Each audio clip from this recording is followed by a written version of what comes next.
Hello मेरे प्यारे दोस्तों। स्वागत है आप सभी का वन एग्जाम के मैथ के इस प्यारे से सेशन में। आज हम आपके लिए लेकर आए हैं एसएससी जीडी एग्जाम के लिए बहुत ही बेहतर मॉक टेस्ट। इसे सॉल्व करने के बाद आपको पता चल जाएगा किस प्रकार का एग्जाम में पेपर आता है। सबसे पहले मैं आपसे ये कहना चाहूँगा कि इस सेशन को आप अधिक से अधिक अपने दोस्तों तक शेयर जरूर कीजिएगा। तो चलिए देरी न करते हुए शुरू करते हैं क्वेश्चन को। पहला क्वेश्चन आपके स्क्रीन पर आ चुका है। कह रहा है कि नीता और गीता मिलकर एक दिन में जितनी राशि कमाते हैं वह अकेले सीता द्वारा 6 दिनों में अर्जित की गई राशि के बराबर होती है। सीता और नीता मिलकर एक दिन में जितनी राशि कमाते हैं वह गीता अकेले 2 दिनों में अर्जित की गई राशि के बराबर होती है। यदि तीनों मिलकर कुल रुपए 4,400 रुपए कमाती हैं तो नीता द्वारा कमाया गया धन क्या होगा।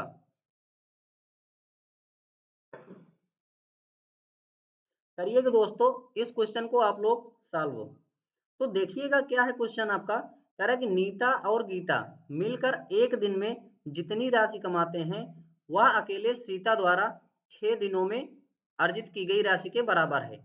कौन कौन मिलकर पहले कमा रहा है? एक तो नीता है और एक गीता। तो नीता और गीता मिल करके कमा रही हैं। तो मानो कि ये नीता है और ये गीता, ये दोनों मिलकर कमा रही हैं कितना? सीता द्वारा। तो सीता कितना कमा रही है? तो सीता द्वारा, तो सीता को आप मान लीजिए एस। मानो कि सीता कमा रही थी 6 दिनों में, तो ये दोनों कितने दिनों में कमाएंगे? 1 दिनों में कमाएंगे या नहीं? यही तो है। तो n प्लस जी और बटे एस का रेशियो कितना बन जाएगा? 6/1। दूसरी अगर मैं बात करूं आगे, फिर क्या कह रहा है?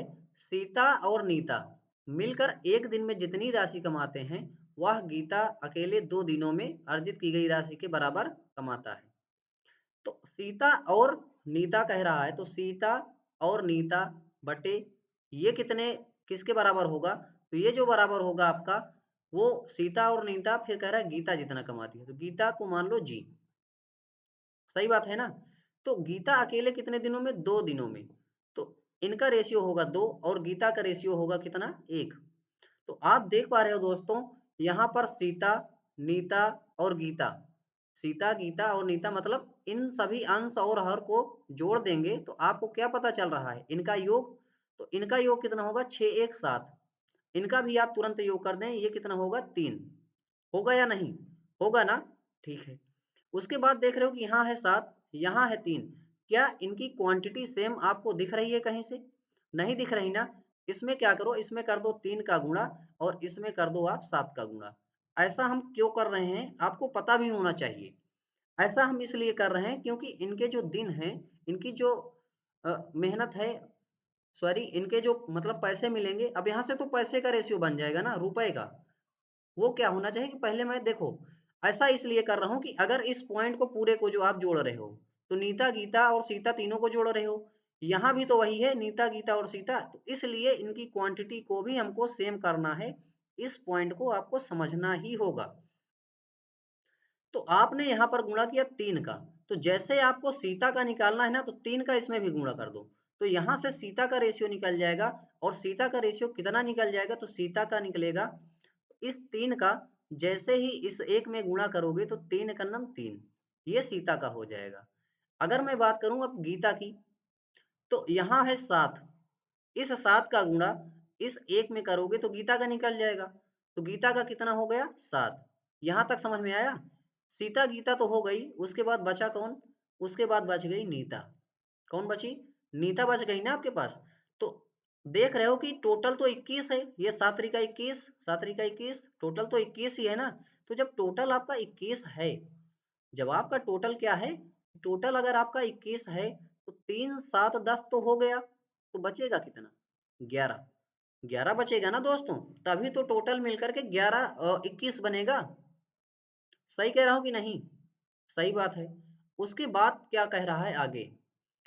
2 दिनों में अर्जित की गई राशि के बराबर होती है यदि तीनों मिलकर 4400 रुपए कमाते हैं। कितना? 4400 रुपए तीनों मिलकर कमाते हैं। तो यहाँ पर अगर तीनों को जोड़ोगे आप तो कितना आएगा? 7 3 10 और 10 में 11 जोड़ोगे तो 2100 आ रहा है। 2100 और 4400 कटेगा नहीं आपस में, तो क्या होगा फिर? सॉरी दोस्तों, यहाँ पर 84 नहीं होगा, मैं आपको बता रहा हूँ कि यहाँ पर क्या होगा।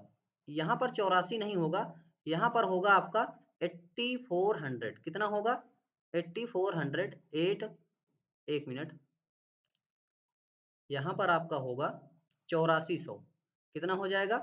8400 हो जाएगा। इस बात को आपको जानना होगा कि यहाँ पर होगा 8400 रुपया, 8400।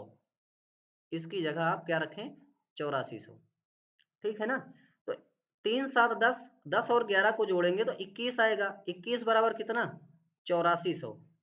जब 21 बराबर 8400 हो गया तो एक बराबर कितना निकले? एक बराबर यहाँ से निकलेगा आपका 400। कितना निकल जाएगा? एक बराबर निकल जाएगा आपका 400। तो पूछा जा रहा है कि नीता द्वारा कमाया गया धन होगा। नीता का रेशियो क्या है? तो नीता का रेशियो निकला 11। तो 11 में 4 का गुणा कर देंगे, मतलब 400 का, तो कितना मिल जाएगा? 4400। तो ऑप्शन नंबर सी इस क्वेश्चन का बिल्कुल ही सही जवाब होगा। आते हैं दूसरे क्वेश्चन की ओर और देखते हैं दूसरा क्वेश्चन है क्या हमारा।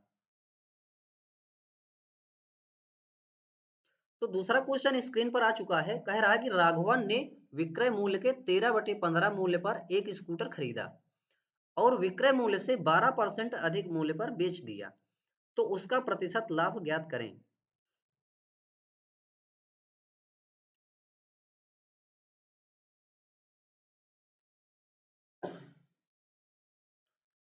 तो क्या कह रहा है क्वेश्चन? देखिएगा दोस्तों, क्वेश्चन है आपका, राघवन ने विक्रय मूल्य के 13/15, किसका किसका कह रहा है ये बताओ पहले। ये कह रहा है विक्रय मूल्य का, और क्या कर रहा है? खरीद रहा है, मतलब क्रय कर रहा है। तो सीपी और एसपी का रेशियो यहाँ से आप डायरेक्ट लिख सकते हो। तो सीपी और एसपी का रेशियो जो डायरेक्ट होगा वो क्या होगा? 13/15। मेरे दोस्तों, होगा या नहीं होगा पहली बात तो आप ये बता दो। एसपी का रेशियो 15 ही क्यों होगा? क्योंकि जिसके साथ में का लगा हो उसका मान हमेशा हर वाला हो जाता है या नहीं? तो बस यही बात है, 13/15 हो गया। फिर कह रहा है और विक्रय मूल्य से 12% अधिक मूल्य पर बेच दिया। विक्रय मूल्य तो 15 था, लेकिन इससे कह रहा है कि 12% अधिक में बेचा। तो 12% अगर अधिक में बेचेगा तो मतलब 15 गुणा 12% का मतलब कितना हो जाएगा? 1.12। इतना ही तो अधिक में बेचेगा। मतलब 15 का 112% आप निकालोगे तो इसको आप गुणा कर लो यहाँ से। 15 दूना 30 का जीरो, हासिल आया 3, 15 इकन्नम 15 3 18 के 8, हासिल आया 1, 15 इकन्नम 15 1 16।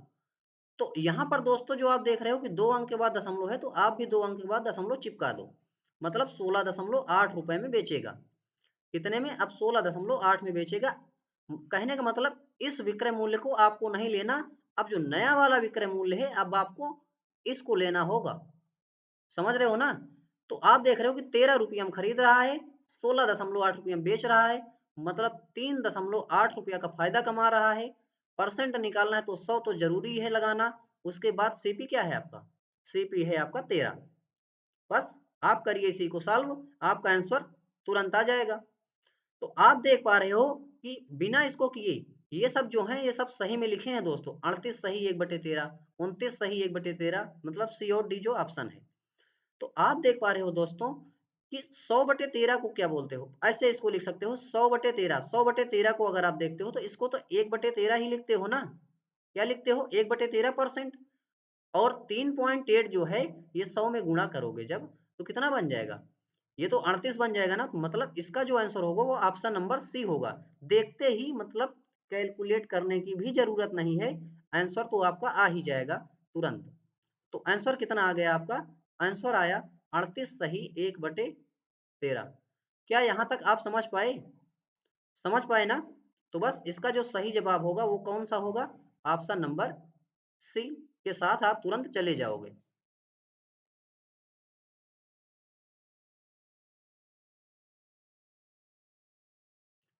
क्या ये होगा क्या? ना ना ना, ये तो नहीं होगा भाई, ये तो लगभग में जा रहा है ना।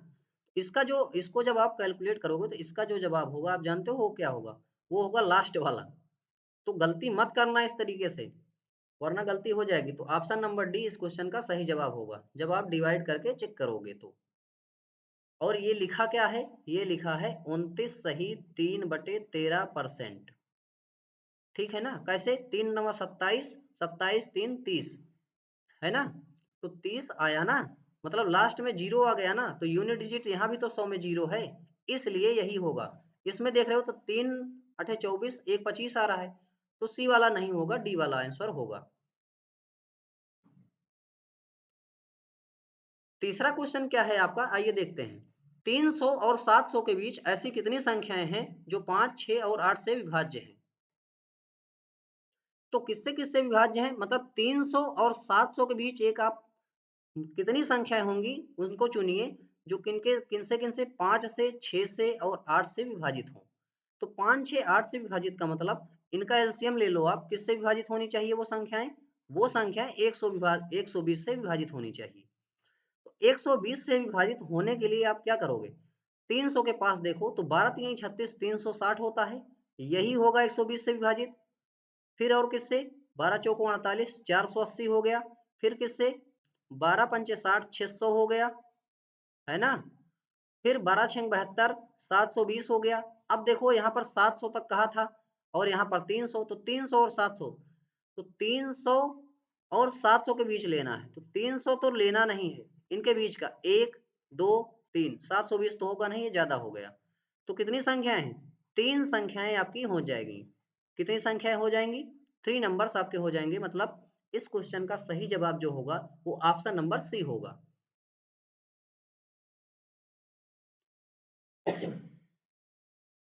अगला क्वेश्चन है आपका, जब किसी संख्या को क्रमशः 3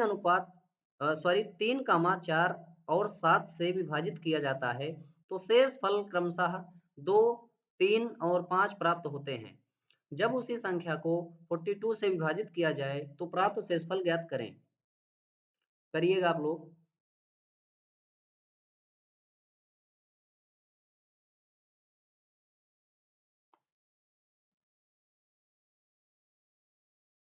तो ऐसे क्वेश्चनों में आपको करना क्या है, क्या कह रहा है, जब किसी संख्या को क्रमशः 3 से, 4 से और 7 से विभाजित किया जाता है, तो जिससे विभाजित किया जाता हो उसको आप इस साइड में लिख लें, 3 से, 4 से और 7 से विभाजित किया जाता है। तो शेष फल क्या क्या बचता है उसको इस साइड में लिखें।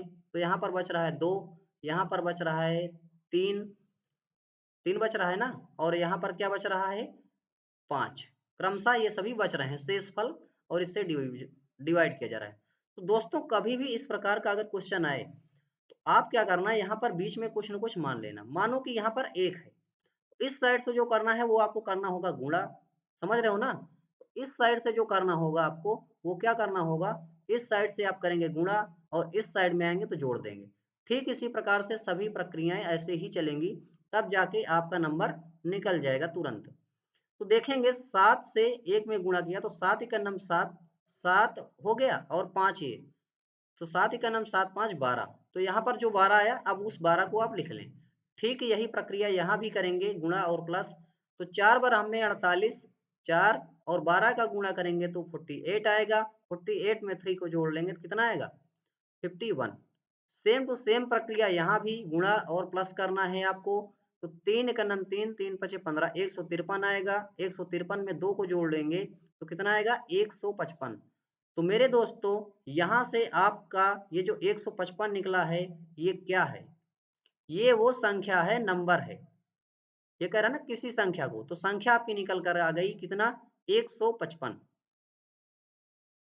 उसके बाद कह रहा है जब उसी संख्या को, मतलब यही संख्या होगी, इसको 42 से विभाजित करने पर शेष फल कितना प्राप्त होगा ये बताना है। तो 155 को आप जब 42 से विभाजित करोगे तो कितना शेष फल आएगा, ये भाग दे करके आप चेक कर लोगे, करोगे कि नहीं।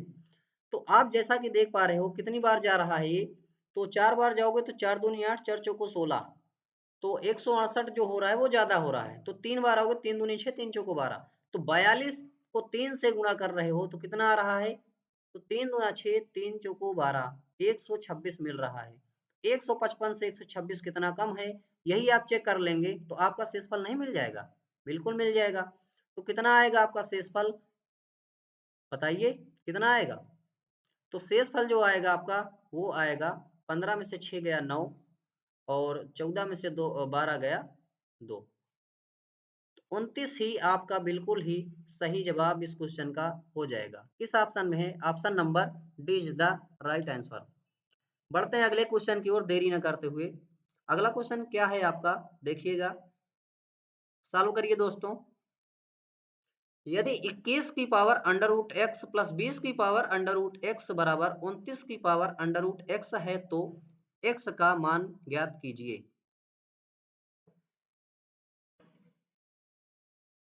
कह रहा है कि 21 की पावर अंडर रूट एक्स, 21 की power under root x plus 20 की पावर अंडर रूट एक्स बराबर है आपका 29 की पावर अंडर रूट एक्स।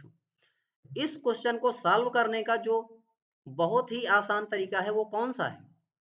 तो आप अगर ऑप्शन पर आ जाएं तो तुरंत ये हो सकता है कि सॉल्व हो जाए, वरना बहुत टाइम लग जाएगा। तो जैसे ही ऑप्शन पे मैं पहला ऑप्शन उठा रहा हूं, मान के चलो कि ऑप्शन नंबर ए को उठा रहा हूं 4, तो जैसे ही एक्स की जगह यहाँ पर एक्स इसकी जगह 4 रखोगे, आप रखोगे ना, इसकी जगह जैसे ही 4 रखोगे तो क्या निकल जाएगा? ऐसे देखो, 21 की पावर अंडर रूट एक्स है, एक्स की जगह अगर आप 4 रख देते हो, प्लस 20 की पावर अंडर रूट एक्स है तो इसकी भी जगह 4 रख दो, प्लस 29, सॉरी प्लस नहीं है ना, यहाँ पर इक्वल में है, 29 की पावर किसकी, 29 की पावर कितनी हो जाएगी? Under root 4। तो जैसे ही इसको सॉल्व कर रहे हो तो अंडर रूट 4 का तो वर्गमूल आपको पता होगा ना, यहाँ आएगा 21 का स्क्वायर निकल करके, यहाँ क्या आएगा? यहाँ आएगा 20 का स्क्वायर और यहाँ आएगा 29 का स्क्वायर। तो 20 21 के सामने कितना होता है? 441। 20 का स्क्वायर करोगे तो 400 आएगा, बराबर का 29 का स्क्वायर कितना होता है? ये होता है 841। तो मेरे दोस्तों जैसे कि देख पा रहे हो आप, 441 और 400 मिलकर 841 नहीं बन जाएगा क्या? बन जाएगा ना। इसलिए अगर आप पावर 4 रख रहे हो, इस क्वेश्चन का जो सही जवाब होगा वो कौन सा होगा? ऑप्शन नंबर ए होगा। तो कितनी जल्दी से सॉल्व हो गया ऑप्शन के हिसाब से, तो यही आपके क्वेश्चन का बिल्कुल ही सही जवाब होगा। कौन सा? ऑप्शन नंबर ए, मतलब 4 आएगा आंसर। अगला क्वेश्चन क्या है आपका, उसे देखिए। तो अगला क्वेश्चन आपका आ गया है 3 सही 1/3 डिवाइड बाई, यहाँ पर भाग में है 2 सही 1/2 ऑफ 1 सही 3/5 प्लस कोष्ठक में है 3/8 प्लस 1/7 गुणा 1 सही 3/4। तो इसको कैसे सॉल्व करेंगे? तो सबसे पहले आप सॉल्व कर लीजिए। तो जब इसको सॉल्व करेंगे तो 3 त्रिक का 9, 1 10, तो यहाँ से आया आपका 10/3 डिवाइड बाई 2 दूनी 4 1 5, तो 5/2 यहाँ से, फिर ऑफ लिखा है तो आप भी ऑफ को लिख लो क्योंकि ऑफ पहले सॉल्व होता है। 5 का नम 5 3 8/5 प्लस में है, फिर जो भी है वो कोष्ठक में है, तो कोष्ठक में जो है उसको आप लिख लें 3/8, क्या है 3/8 प्लस 1/7, फिर गुणे में है 4 के नाम 4 3 7/4, कोष्ठक बंद। तो 10/3 तो ठीक है, लेकिन सबसे पहले सॉल्व क्या होता है? ऑफ। तो 2 चौको 8, 4 बार में कटा, 5 से 5 कट गया, तो यहाँ पर आया क्या? 4/1, भाई 4 ही तो आया आपको सॉल्व करने पर, तो 4 आया, मतलब 10/3 भागे 4/1 आया, तो गुणा में करोगे तो 1/4 नहीं होगा, होगा ना। फिर प्लस, अब इसको सॉल्व कर लीजिए कोष्ठक के अंदर वाला, तो 3/8 प्लस का प्लस 1/7 है और 7/4 है, तो 7 से 7 यहाँ भी कैंसिल हो जाएगा, तो यहाँ क्या बचेगा? यहाँ बचेगा 1/4। 1/4 को क्या लिख सकते हो? 2/8 लिख सकते हो ना दोस्तों, बस। तो यहाँ पर आप देख पा रहे हो कि इसको भी आप कैंसिल कर सकते हो यहाँ पर, तो कैंसिल अगर जैसे ही कर रहे हो तो यहाँ पर 2 मिलेगा, यहाँ पर मिलेगा 5, तो यहाँ पर लिख सकते हो आप 5/6 प्लस का, यहाँ भी देख रहे हो 8, यहाँ भी 8, जोड़ दो डायरेक्ट, 3 2 5/8।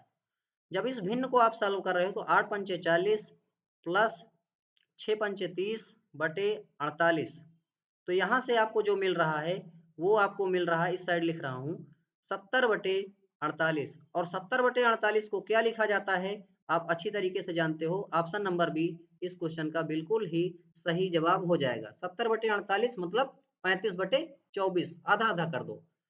तो छठवें क्वेश्चन का सही आंसर क्या हुआ? 35/24। सातवां क्वेश्चन आपका आ चुका है। दो धनात्मक संख्याओं का योग 240 है और उनका मासापा मतलब HCF 15 है। दी गई शर्त को संतुष्ट करने वाली संख्याओं के युग्मों की संख्या ज्ञात कीजिए। तो कह रहा है दो धनात्मक संख्याओं का योग है 240 और उनका महत्तम समापवर्तक HCF है 15। तो दोस्तों आपको पता होना चाहिए, मान लो कि एक संख्या A है और एक संख्या है B। इनका कह रहा है HCF 15 है। तो HCF जो होता है क्या वो सब में शामिल होता है? तो HCF तो इसमें भी शामिल रहेगा, क्योंकि HCF होती है आत्मा जो सब में रहती है। और इसका HCF क्या हो जाएगा? 15 भी इसमें भी शामिल होगा। और इन्हीं का तो योग दिया है आपको कितना? 240। यहां तक समझ में आया कि नहीं आया ये बताइए पहले। तो यहाँ पर A प्लस B का जो मान आएगा वो 15 यहाँ है, 15 यहाँ, 15 कॉमन ले सकते हो आप। और 240 को 15 से जब काटोगे तो कितनी बार में कटेगा? 16 बार में। कितनी बार में कट जाएगा? 16 बार में। अब आगे का क्वेश्चन बोल क्या रहा है? दी गई शर्त को संतुष्ट करने वाली संख्याओं के युग्मों की संख्या ज्ञात कीजिए। इनके युग्म बनाने हैं, प्राइम फैक्टर करना है आपको, मतलब जिसका HCF 1 आए वही आंसर होगा। तो 16 कैसे कैसे बन सकता है इसको आपको देखना होगा। तो देखिएगा दोस्तों कि 16 आप कैसे कैसे बना सकते हो ये देखिएगा। 1 और 15 जोड़ोगे तो 16 होगा।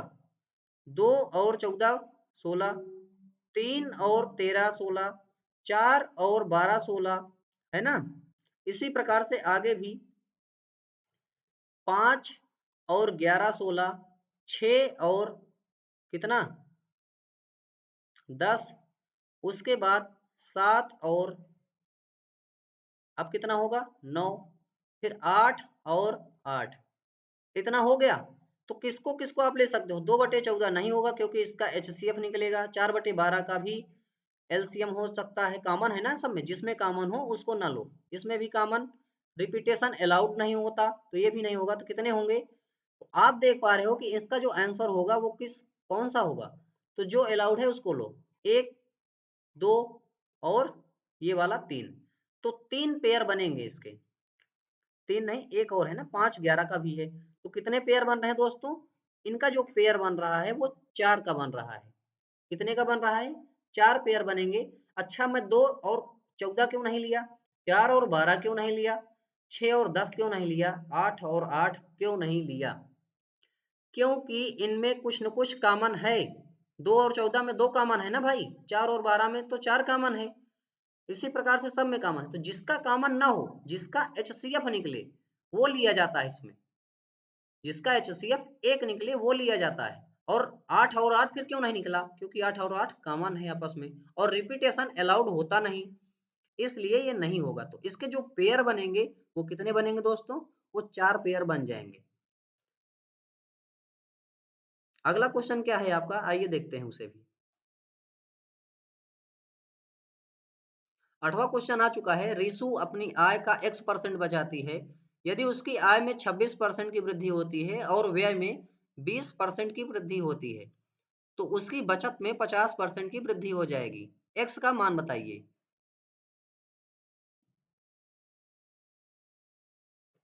कह रहा है कि रिसु अपनी आय का X% बचाती है।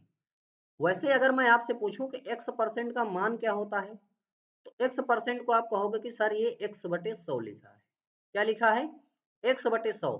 तो इस साइड मानो एक तरफ इनकम, इनकम के बराबर क्या होता है? Expenditure plus saving. मेरे कहने का मतलब ये है दोस्तों, ये है आय, एक्सपेंडिचर का मतलब खर्च, सेविंग का मतलब क्या होता है? सेविंग का मतलब होता है बचत। यहां तक आप समझ पाए कि नहीं? पहली बात तो ये बताओ, समझ गए होंगे ना? ठीक है।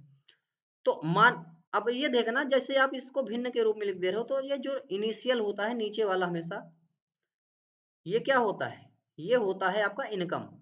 तो 100 क्या हो जाएगा? तो 100 है आपका इनकम। फिर कह रहा है कि बचाती है, देखो बचाती है बोल रहा है ना, मतलब इसमें एक्स बचा रहा है आपका। एक्स अगर बचा लेगा तो खर्च कितना करेगा, तो खर्च जो करेगा वो हो जाएगा 100 माइनस एक्स। कितना हो जाएगा 100 माइनस एक्स। और जोड़ लो आप इसको।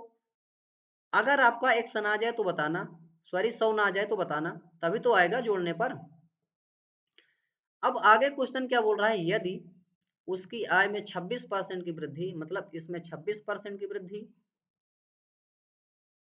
और व्यय में 20% की वृद्धि, इसमें क्या हो रहा है 20% की वृद्धि हो रही है। उसकी बचत में भी 50% की वृद्धि हो रही है, तो इसमें 50% की वृद्धि आप कर दो। तो इसको जो सॉल्व करने का सही तरीका है, क्या करो कि आप गुणा कर लो तुरंत। 26 को 100 में करोगे तो 2600 बराबर होगा आपका 2000 माइनस 20x प्लस का 50x। तो आप देख पा रहे हो दोस्तों, यहाँ है 50x, यहाँ है 20x, इनका डिफरेंस कितना होगा, इनका जो डिफरेंस होगा वो होगा 30x, और ये किसके बराबर होगा 2600, और 2000 का डिफरेंस कितना है 600। तो x बराबर जो आएगा वो आएगा आपका 20। क्या आएगा दोस्तों, x बराबर आपका निकला 20। तो इस क्वेश्चन का जो सही आंसर है वो ऑप्शन नंबर सी है।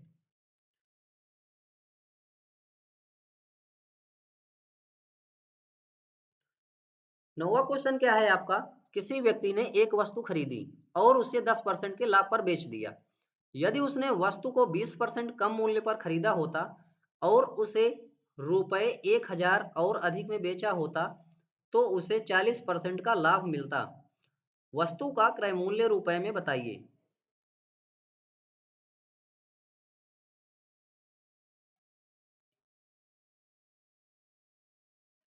तो क्या कह रहा है कि 10% लाभ पर बेच दिया। तो दोस्तों आपको करना क्या है कि सबसे लास्ट में देखो आखिर फायदा कितना हो रहा है। तो फायदा आपको हो रहा है 40% का।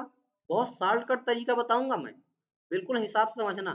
पहले देख रहे हो 10% का लाभ, लास्ट में हो रहा है 40% का लाभ। ओवरऑल हो कितना रहा है, ओवरऑल हो रहा है 40% का प्रॉफिट। हो रहा है या नहीं, ठीक है।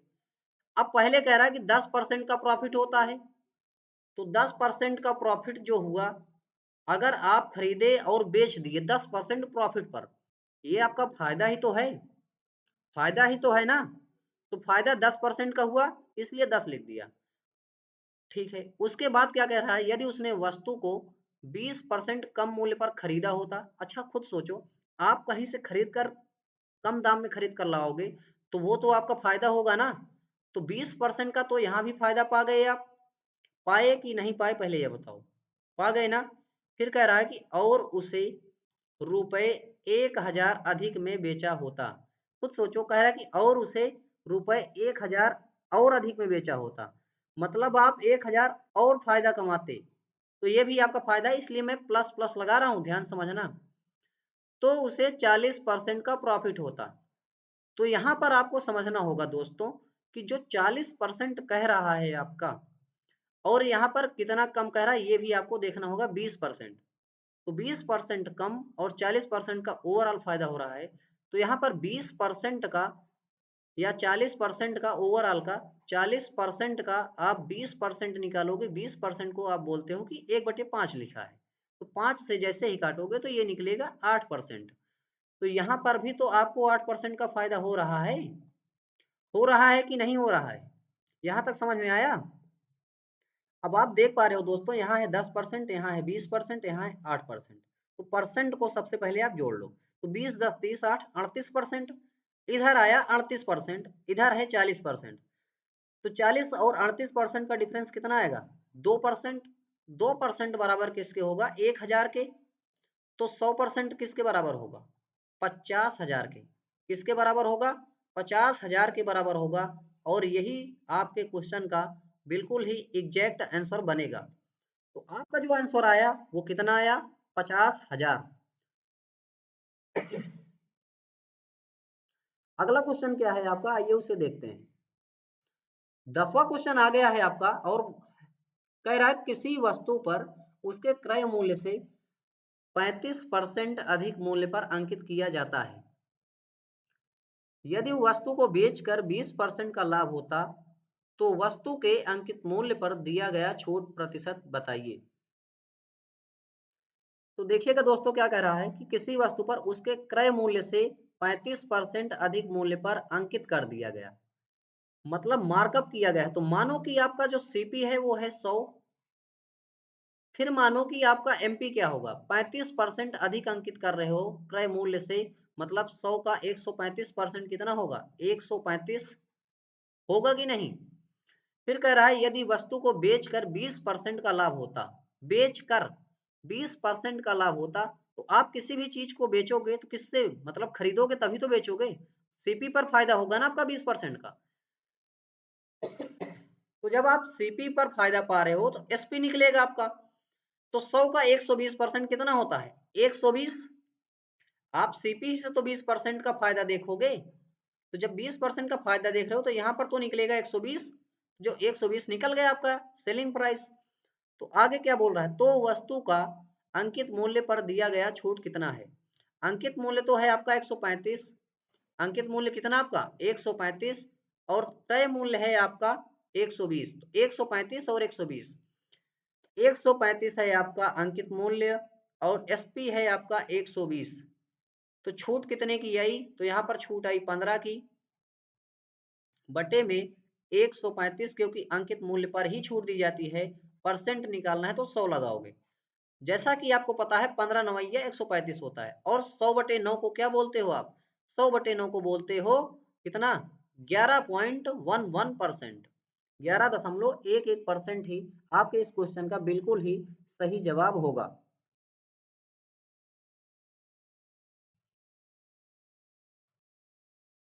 11वां क्वेश्चन आपका आ चुका है, इसे सॉल्व करिएगा।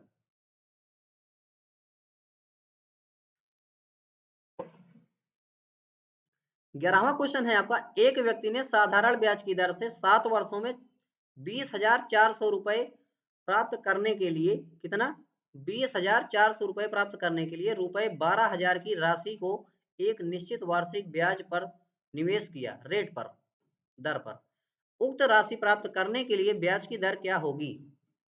तो दोस्तों आपको पता है कि 24,000 रुपए क्या कह रहा है, 24,000 रुपए प्राप्त करना है उसे, मतलब ये अमाउंट दिया है ना आपको, अमाउंट कितना, अमाउंट है आपका 24,000, और सॉरी 20,400।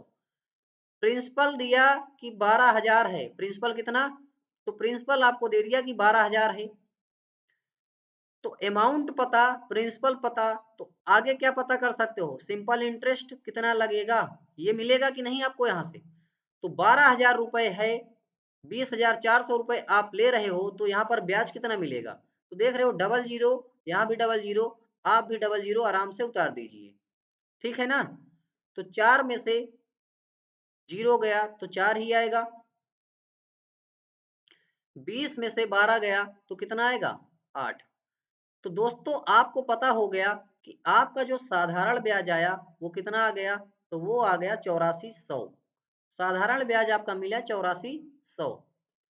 तो ये जो साधारण ब्याज 8400 मिला, ये कितने वर्षों में मिला, ये मिला आपको 7 वर्षों में। कितने वर्षों में, 7 वर्षों में मिला 8400 रुपया।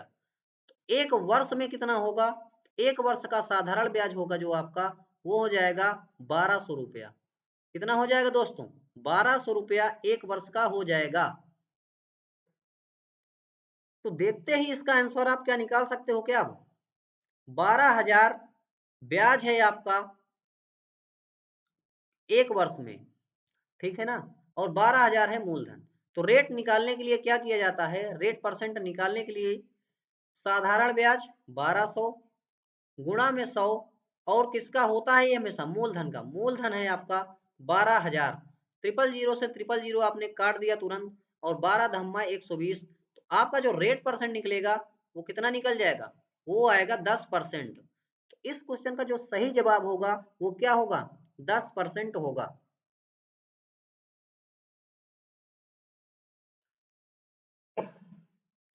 अगला क्वेश्चन क्या है दोस्तों आपका, रुपए 5500 की राशि पर वार्षिक 15% की दर से 2 वर्ष में प्राप्त चक्रवृद्धि ब्याज ज्ञात कीजिए, जब ब्याज की गणना हर 8 महीने पर चक्रवृद्धि आधार पर की जाती है।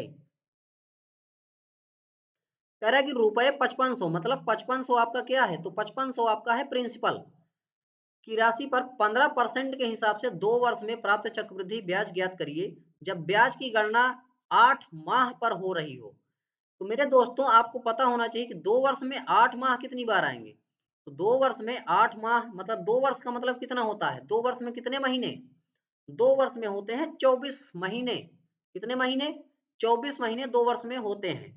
जब 2 वर्ष में 24 महीने होंगे तो 24 महीने 8 8 के स्लॉट से कितने बनेंगे, 8 8 का इंटरवल होना चाहिए बीच बीच में, तो 3 बार बनेंगे, 3 बार बनेंगे कि नहीं। तो ठीक है, तो यहाँ पर आप पहले इस तरीके से ना करके पहले आप लिख ही लो कि रेट है आपकी 15%, कितनी है, रेट है आपकी 15%, टाइम है आपका 2 वर्ष, और हमने आपको बताया कि 2 वर्ष में कितने महीने, 24 माह, कितने, 24 मंथ हो जाएंगे 2 वर्ष में। तो आपको ये पॉइंट जरूर पता होना चाहिए कि 2 वर्ष में कितने महीने, 24 महीने हो जाएंगे। तो मैं आपको कह रहा हूं कि ये जो रेट 15% है ये तो वार्षिक रेट है ना, 15% जो रेट है ये तो वार्षिक है, लेकिन कह रहा है कि 8 महीने पर चक्रवृद्धि सियाई किया जाता है। तो जो रेट होगी वो भी आपकी 8 महीने की, वो कितनी होगी, तो इधर समझना आप ध्यान से, 12 महीने की रेट मतलब 1 वर्ष की रेट 15%, सही कह रहा हूं कि नहीं दोस्तों, 1 वर्ष की रेट, 1 वर्ष में होते हैं 12 महीने, उसकी रेट है 15%। तो यहाँ पर 8 बनाना है, इस 12 को 8 कैसे बनाओगे, यहाँ पर करो 3 का डिवाइड 4 बन जाएगा, और 2 का गुणा कर दोगे तो 8 बन जाएगा, मतलब 2/3 से आप कर रहे हो गुणा, तो 2/3 का गुणा यहाँ भी कर दो, 3 × 5 = 15, 5 दूनी 10%। तो जो आपकी 8 महीने की रेट आएगी वो कितनी आएगी दोस्तों, 8 महीने की रेट आएगी आपकी 10%, कितनी आएगी 10%। उसी हिसाब से टाइम भी तो 8 महीने का लिया जाएगा, तो 8 महीने के टाइम जो बनेंगे वो 3 बार के बनेंगे, कितनी बार के, 3 बार के बनेंगे। तो बस यहीं से आपका आंसर आ गया, 10% रेट है, 3 वर्ष का टाइम है, तो सीआई डायरेक्ट कितनी कितनी हो जाएगी, तो आपकी जो सीआई होगी वो डायरेक्ट आपको पता होनी चाहिए कि सर वो 33.1% हो जाएगी, होगी कि नहीं होगी। अब कहोगे कैसे सर, कैसे कैसे, तो इस सब चीजों को आपको सक्सेसिव केस से भी निकाल सकते हो, कैसे निकाल सकते हो, 10% है, 3 बार का निकालना है, एक बार 10 + 10 + 10 × 10 बटे 100 करोगे तो 0 से 0 कटा, तो 10 और 10 20, इसका एक ही करना में 21%, तो यहाँ से आ गया, कितना आ गया 21%, मतलब 10% का 2 बार का सक्सेसिव लगाए तो कितना आया 21%। अभी एक बार का और लगाना है ना, 3 बार के स्लॉट बन रहे हैं, तो एक बार और लगा दो, 21 + 10 + 21 × 10 बटे 100, तो 21 और 10 होता है 31, प्लस 0 से 0 काटो, 21 में 10 से भाग करोगे तो हो जाएगा 2.1, 31 2 33.1, यहां से आपका निकल गया था। तो क्या आप इस तरीके को समझ पाए कि डायरेक्ट आपको सीआई पता होनी चाहिए कितनी होती है, 33.1, लेकिन आपसे पूछा क्या जा रहा है, चक्रवृद्धि ब्याज ही बताओ। तो चक्रवृद्धि ब्याज अगर आपसे पूछा जा रहा है दोस्तों, तो चक्रवृद्धि ब्याज हमेशा किसका होता है, मूलधन का होता है ना, मूलधन आपका कितना है 5000, उसी का चक्रवृद्धि ब्याज होगा कितना 33.1%। परसेंट का मतलब कि 2 जीरो कट गया, परसेंट को जैसे ही आप काटते हो तो 5 का गुणा 33.1 में करो, 5 का नम 5, जिस ऑप्शन में लास्ट में 5 होगा वही आपका आंसर होगा। अब 2 ऑप्शन है, इसमें तो जीरो ये नहीं होगा, इसमें भी, अब या तो ये होगा या तो ये होगा, लेकिन आपको करना ही होगा आगे, तभी कर पाओगे। तो 5 का नम 5 का 5 तिहाई 15 का 5 है ना, 5 का नम 5, और 5 तिहाई 15 का 5 हासिल आया 1, 5 तिहाई 15 1, सॉरी सॉरी सॉरी भाई, सॉरी सॉरी, क्यों नहीं आ रहा जान रहे हो, 5000 नहीं है भाई, 5500 है, तो 5500 लो ना आप, तो 5500 गुणा में 33.1%, परसेंट का मतलब 2 जीरो खत्म, अब इसमें गुणा करो आप, 5 का नम 5, तो जैसे ही गुणा कर रहे हो तो कितना आएगा 33.1 में 55 का गुणा करो कितना आएगा, तो करना तो पड़ेगा भाई। 5 एकम 5, 5 तिहाई 15, 5 तिहाई 15, 1 16, तो 1655 इधर भी। अब इनको जोड़ो आप, 5 5 10, 6 5 11, 1 12, 6 1 7 1 8, 1 182.05, जिसमें दिख रहा होगा वही आपका आंसर होगा। इनको गुणा करने के बाद ये आपको मिल रहा है तो यही आंसर होगा। ऑप्शन नंबर डी नहीं होगा आंसर। 13वां क्वेश्चन क्या है आपका, आइए देखते हैं। 13 नंबर क्वेश्चन आ चुका है आपके स्क्रीन पर। कह रहा है कि संख्या ए का 50% दूसरी संख्या बी में जोड़ने पर बी 25% बढ़ जाती है। संख्या ए और बी का अनुपात बताइए। कह रहा है कि ए का 50%, तो 50% का मतलब 1/2, ए का 50% मतलब a/2। कह रहा है कि दूसरी संख्या बी में जोड़ने पर, तो इसको हम बी में क्या कर देंगे, जोड़ देंगे। फिर कह रहा है जोड़ने पर बी 25% बढ़ जाती है, तो बी जो होती है वो 25% बढ़ जाती है। 25% का मतलब होता है 1/4, लेकिन कह रहा है कि बढ़ जाती है, ये भी पॉइंट आपको समझना होगा। कह रहा है कि बढ़ जाती है, तो 4 में अगर 1 बढ़ जाएगी तो 5/4 नहीं हो जाएगी, हो जाएगी कि नहीं, कितनी हो जाएगी, 5/4। तो बी जो होती है वो 5b/4 हो जाती है। ये पॉइंट आपको समझना होगा। तो बी को कर लो एक तरफ पक्ष का अंतर, a/2 बराबर 5b/4 माइनस का बी, तो यहाँ पर जो निकलेगा a/2 बराबर, और ये 4 भी है तो 1b/4, तो इस 2 से इस 4 को काटोगे तो 2 बार, तो यहाँ पर जो मिलेगा आपको a और b का रेशियो वो कितना मिल जाएगा, 1:2। क्या मिल जाएगा दोस्तों, 1:2, और यही आपके क्वेश्चन का बिल्कुल ही सही जवाब होगा। तो option number C is the right answer.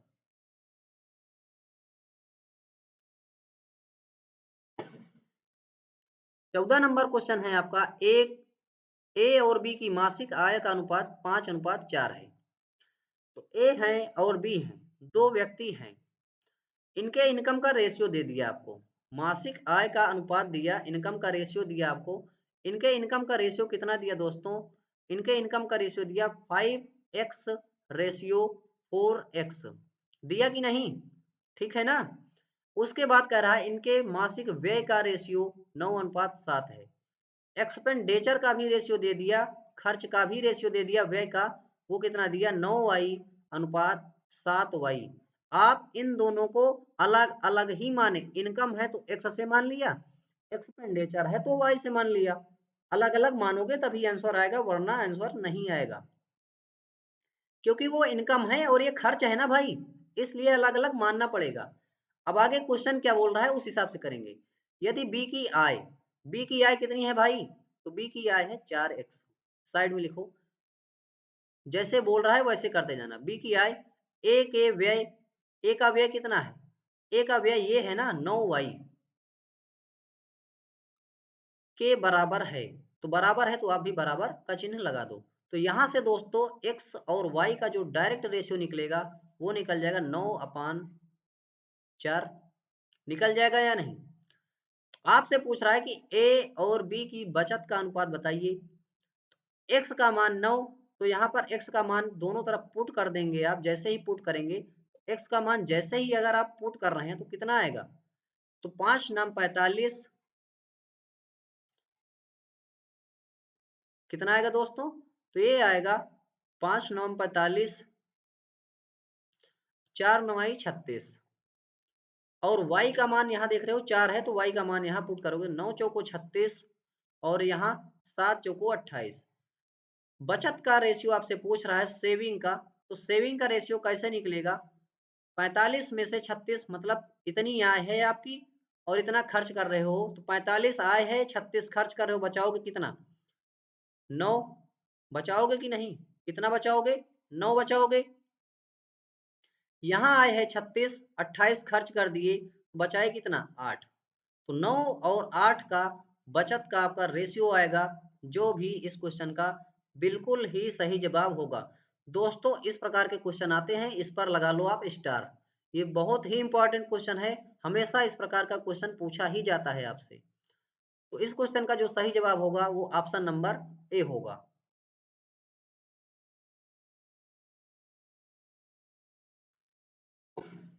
अगला प्रश्न आपका आ गया है, ए और बी एसिड और पानी के विलयन हैं। ए और बी में पानी और एसिड का अनुपात क्रमशः 4:5 और 1:2 है। दो विलयन है भाई, मतलब दो बर्तन है, एक बर्तन है ए, एक बर्तन है बी। ए वाले में एसिड और विलयन का अनुपात या पानी और एसिड का अनुपात, ध्यान से देखिएगा, ए और बी में पानी और एसिड का अनुपात दिया है, तो पानी 4 है, एसिड है 5। ठीक इसी प्रकार से पानी 1, एसिड 2, इनका रेशियो दिया आपसे। फिर कह रहा है यदि ए के x लीटर को बी के y लीटर के साथ मिला दिया जाता है तो मिश्रण में पानी और एसिड का अनुपात कितना हो जाता है, 8:13। यहाँ पर भी ध्यान देना, पानी है, वाटर है, फिर है एसिड। यहाँ भी पानी है मतलब वाटर है, फिर क्या है, एसिड। तो इसी प्रकार से सब कुछ सेट करना होगा आपको, तभी आएगा, वरना गड़बड़ा सकता है। ऐसा क्यों, क्योंकि ऊपर में दिया है एसिड और पानी। तो ये मत समझना एसिड और पानी का सभी जो रेशियो हैं वो किनके किनके हैं, तो वो जो रेशियो हैं वो पानी और एसिड के ही हैं, ये समझना आप। तो बर्तन ए में 4:5 है, लिखते जाओ बस, ये बर्तन ए का हो गया। बर्तन बी में पानी और एसिड का अनुपात है 1:2। फिर कह रहा है ए के x लीटर को बी के y लीटर के साथ मिला दिया जाता है तो मिश्रण में पानी और एसिड का अनुपात हो जाता है 8:13। ओवरऑल मिलाने पर जो हो रहा है वो कितना हो रहा है, 8:13। तो आप यहाँ पर चेक करें कि इनका टोटल क्वांटिटी कितनी आ रही है, इनकी क्वांटिटी आ रही है 9, है ना, कितनी आ रही है, 9 आ रही है। थोड़ा सा पेन मैं चेंज कर लेता हूँ, इनकी क्वांटिटी आई 9 और इनकी क्वांटिटी आई 3, इनकी क्वांटिटी टोटल आई कितनी, 21। तो आप एक ऐसी संख्या माने जो 9 से, 3 से और 21 से विभाजित हो जाए, वो संख्या कौन सी है। तो या तो आप एलसीएम ले लें, या तो आप सोच सकते हैं तो सोच लें, वो संख्या होगी 63। कौन सी होगी, तो दोस्तों वो संख्या जो होगी आपकी वो होगी 63। इस 63 में आप क्या करें, 9 से डिवाइड करना शुरू कर दें। तो जैसे ही 9 से डिवाइड करते हैं आप, तो 9 सते 63 होता है। तो किसी में भी लगाएं, 9 सते 63। तो मैं पानी पानी में लगा दे रहा हूँ, 7 चौको 28। पानी में लगा तो पानी में इसमें भी लगाऊंगा, ये चीज ध्यान देना। तो 7 चौको 28 कितना आ गया दोस्तों, तो ये आया 28। इनका योग कितना हुआ था, 3। अब इस 63 में ही इस 3 का 3 से डिवाइड करेंगे तो कितना आएगा, 21। 21 में पानी में रेशियो लगाएंगे तो 21 इकन्नम 21। अब इस 21 से डिवाइड करेंगे 63 में तो कितना आएगा, 3, और पानी में रेशियो लगाएंगे तो 3 अठे 24। आप क्या करें, यहाँ पर एलिगेशन रूल लगा करके रेशियो निकाल सकते हैं। 28 और 24 का डिफरेंस 4, 21 और 24 का डिफरेंस होगा 3। तो 3:4 ही आपके क्वेश्चन का बिल्कुल ही सही जवाब होगा। Option number C is the right answer.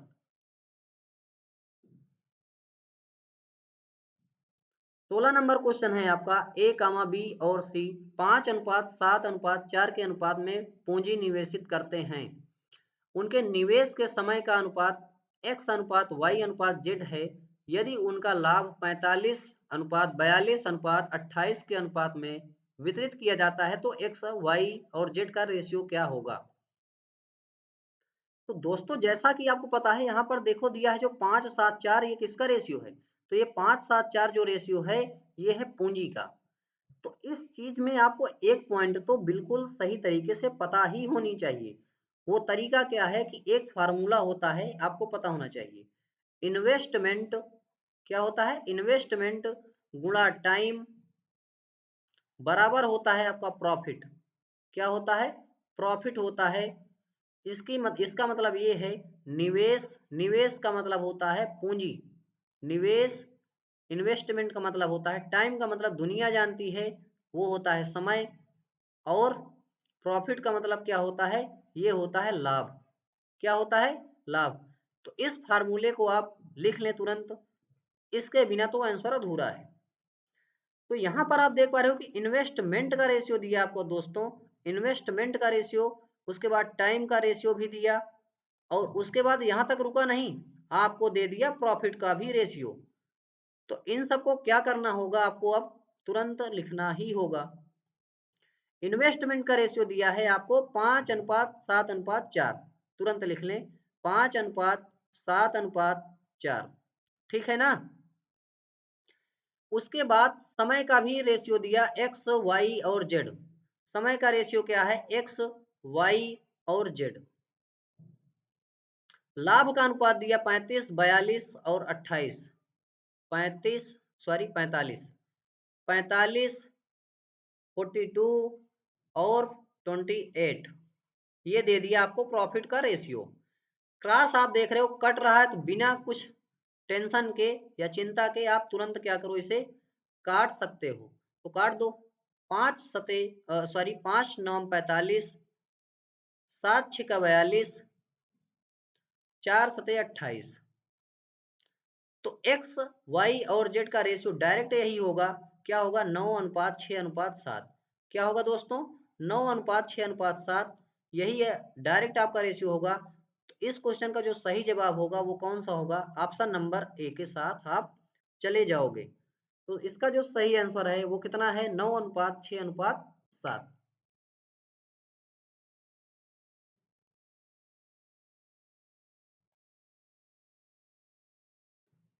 17 number question आपका आ चुका है, इसे भी सॉल्व करिएगा। 17 नंबर क्वेश्चन है, ए किसी कार्य का 20% 4 दिन में पूरा करता है। ये बताना 20% 4 दिन में पूरा कर रहा है, कितना काम, 20% 4 दिन में, 20% का मतलब कितना होता है, तो 20% का मतलब होता है 1/5। तो जब 20% काम 4 दिन में, तो ये जो टोटल काम करेगा अपना, वो कितने दिन में कर देगा, ये टोटल आप काम करेगा अपने में 20 दिन में, कितने दिन में, 20 दिन में। वहीं पर अगर बी की बात करूं, उस कार्य का 33 सही 1/3, 33 सही 1/3 का मतलब होता है 1/3, कितना होता है दोस्तों, वो होता है 1/3। 1/3 काम 10 दिन में, तो एक काम या पूरा काम कितने दिनों में करेगा बी, तो वो कर देगा 30 दिनों में, कितने दिनों में, 30 दिनों में कर देगा। ये बात आपको फिक्स होनी चाहिए। यहाँ पर आप मान लो कि टोटल काम है 60, मान सकते हो ना, तो ए की एफिशिएंसी और बी की एफिशिएंसी आप लिखो 20×3 = 60, 30×2 = 60। आगे क्वेश्चन बोल रहा है, वे 9 दिन के लिए एक साथ कार्य करते हैं। तो 3 और 2 ये दोनों मिल करके मतलब 5 की एफिशिएंसी से 9 दिन तक काम करेंगे, तो कितना काम कर देंगे, 45 काम कर देंगे। कितना काम कर देंगे, 45 काम अगर ये दोनों मिलकर कर देंगे 9 दिन तक, तो बचा कितना काम, बचा काम 15। फिर कह रहा है सी शेष कार्य को 6 दिन में पूरा कर देता है। सी जो है भाई, वो शेष कार्य को 6 दिन में पूरा कर देता है। यहाँ से सी नामक एक बंदा आया और ये 15 काम को 6 दिन में कंप्लीट कर रहा है। मेरे कहने का मतलब ये है दोस्तों कि सी की एफिशिएंसी 3×5 = 15, 3×2 = 6, 5/2 हो जाएगी। सी की एफिशिएंसी 5/2 या 2.5 हो जाएगी। समझ पा रहे हो ना आप, वही चीज है, 5/2 को 2.5 भी तो लिख सकते हो, ठीक है। आगे क्वेश्चन बोल रहा है कि बी और सी एक साथ मिलकर उसी कार्य का 75% कितने दिनों में पूरा करेंगे। तो बी की एफिशिएंसी 2, सी की एफिशिएंसी 2.5, तो टोटल कितनी इनकी एफिशिएंसी हो जाएगी, 2 और 2.5, इनका 2 और इनका 2.5 मिलकर कितना हो जाएगा, तो ये मिलकर हो जाएगा 4.5। कितना हो जाएगा दोस्तों, 4.5 की एफिशिएंसी से ये दोनों मिलकर के काम को करेंगे। तो ये जो काम को करेंगे उनका काम कितना है, टोटल काम था 60, लेकिन ये बोल रहा है कि 75% करवाना है। 75% का मतलब होता है 3/4। और किस एफिशिएंसी से कर रहे हैं दोस्तों, तो 4.5 की एफिशिएंसी कर रहे हैं। किस एफिशिएंसी से, तो बी और सी मिल करके ये काम को कर रहे थे 4.5 की एफिशिएंसी से कर रहे थे ना, तो बस 4.5 को लिख सकते हो 9/2, 2 खट्ट से चला आएगा ऊपर, बस इसी को कर लो। तो यहाँ पर आप देख पा रहे हो 3×3 = 9, 4×3 = 12, 5×6 = 60, 5 और 2 का गुणा कितना आया, 10। तो ये जो काम को कंप्लीट कर देंगे वो कितने दिनों में कर देंगे, 10 दिनों में ये काम को खत्म कर देंगे। तो option number C is the right answer.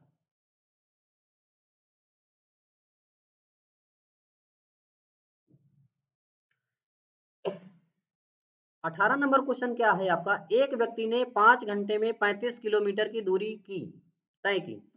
कुछ दूरी 4 किलोमीटर पर आवर की चाल से पैदल चल करके और बाकी की दूरी साइकिल से 9 किलोमीटर पर आवर की चाल से तय की। पैदल तय की गई दूरी है। तो आप देख पा रहे हो दोस्तों, यहाँ पर दो तरीकों से चली जा रही है। एक तो है पैदल, है ना, एक तो पैदल चली जा रही है दूरी, और एक साइकिल से, किससे, साइकिल से चली जा रही है। पैदल जो चल रहा है वो 4 किलोमीटर पर आवर रफ्तार है उसकी। साइकिल से अगर चल रहा है तो 9 किलोमीटर पर आवर रफ्तार है। सही कह रहा हूं ना? ठीक बात है। तो आप देख पा रहे हो 5 घंटे में ओवरऑल 35 किलोमीटर की दूरी तय की जा रही है। तो यहाँ पर आप एक मेथड होता है जिसका नाम है कंपेयर मेथड। तुलना तुलना करके आप आंसर को निकाल सकते हो। मान लो कि पैदल जो चल रहा है 4 किलोमीटर के हिसाब से, पर आवर के हिसाब से, साइकिल से भी वही चलेगा। साइकिल से भी 4 किलोमीटर पर आवर की स्पीड से अगर चलेगा वो, तो साइकिल का हो गया 4। अगर 4 की स्पीड से चल रहा है और यहाँ दिया है 5 घंटे, तो 4 की स्पीड से 5 घंटे तक चलेगा तो कितना चल देगा? 20 किलोमीटर चलेगा या नहीं चलेगा? चल देगा ना। लेकिन क्वेश्चन बोल रहा है कि 35 किलोमीटर की दूरी तय की 5 घंटे में, तो 35 किलोमीटर तो टोटल है ना, और चला सिर्फ अभी 20। तो जो 15 किलोमीटर की कमी आ गई, ये 15 किलोमीटर की जो कमी आ गई, कहां से आई होगी? तो आप कहोगे सर यहाँ तो 4 किलोमीटर पर आवर ही माने हो ना, यहाँ तो 9 था, मतलब आपने यहाँ से 5 किलोमीटर पर आवर स्पीड ही कम ली है। स्पीड ही कम ली, कितनी? 5 किलोमीटर पर आवर। ये हो जाएगा बराबर 15 किलोमीटर के। तो यहाँ से जो समय निकलेगा आपका वो कितना निकल जाएगा? 5 या 15, किलोमीटर से किलोमीटर कटा तो समय जो निकलेगा वो 3 घंटे का निकलेगा। कितने का समय निकलेगा? 3 घंटे का समय निकल गया। तो साइकिल से कितनी दूरी चलेगी? तो 3 घंटे के समय से 9 किलोमीटर पर आवर की स्पीड से, तो 3 नाम 27 किलोमीटर साइकिल से चल देगा। बचे हुए 8 किलोमीटर जो होंगे वो किससे फिर चलेगा? वो चलेगा भाई साहब पैदल। तो 8 किलोमीटर वो व्यक्ति पैदल चला था, और साइकिल से कितना चला? तो साइकिल से चला 27 किलोमीटर, और 27 और 8 मिलकर के टोटल कितने हो जाएंगे? वो हो जाएंगे 35 किलोमीटर। तो ये है एक कंपेयर मेथड, आप इससे क्वेश्चन को बिल्कुल ही आसानी से लगा सकते हैं।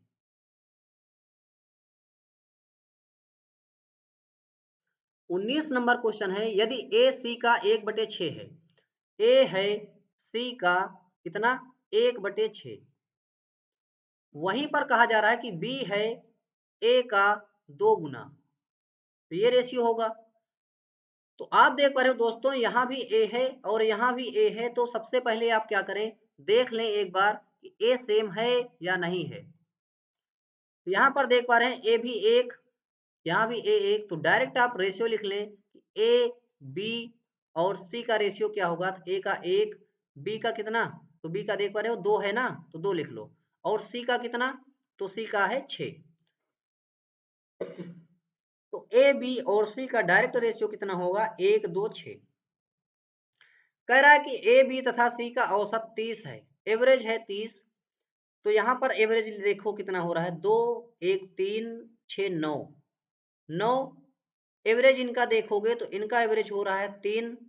तो अगर यहाँ एवरेज है 3 तो वहां एवरेज है 30, तो एक का मान होगा 10।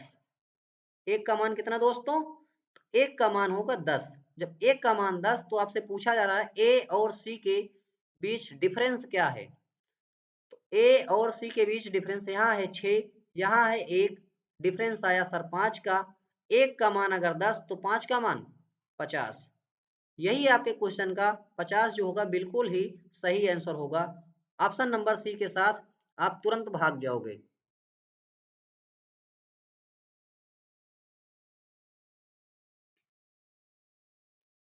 दोस्तों आज के सेशन का लास्ट क्वेश्चन, क्योंकि एसएससी जीडी में अब 20 ही क्वेश्चन आएंगे, जानते हो ना आप।